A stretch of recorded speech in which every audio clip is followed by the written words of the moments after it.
අනේ බය වෙන්න දෙයක් නැහැ. බයික් එක ගත්තු යාළුවා විමේ. විමේෂ් පුතාද?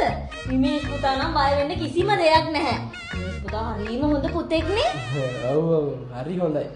විමේෂ් පුතා ඔය ජරාව බොන්නෙත් නැහනේ. ආයේ තාත්තා කිව්වා බා උඹට උන්දර මොන්නේ බා කියලා. අනික ඔය කාත් එක්කව රණ්ඩු කරගන්න යන්නෙත් නැහනේ. යයි බා මොකද්ද කියන්නේ? බලෙන් ගාපන් පුළුවන් නම්. අනික හරිම වැදගත් විදිහට ඉන්න ළමෙක් නේ ඔය.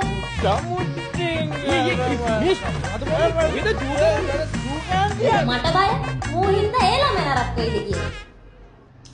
ඔය කියනකොට වෙන්නේ එන්න පුතේ ඉඳගන්න. පුතේ මේ ඔය ට්‍රිප් එක ගිහිල්ලා මේ අපේ එකා ඔය ජරාව බොණ්ඩයි අරවට මේවට කතා කරොත් එම් පුතා බෑ කියන්නේ. අනේ නෑ නැන්දේ මම ට්‍රිප් එකට හා කිව්වෙම ඕවා කරන්න බෑ කියලා. අනේ කොච්චර හොඳ පුතෙක්ද. මං එහෙනම් යන්නම් නැන්දේ. ට්‍රිප් එකට බඩු වගේක් ගන්න ආපු ගමන් මේ ආවේ. හෙට එන්නද නේද?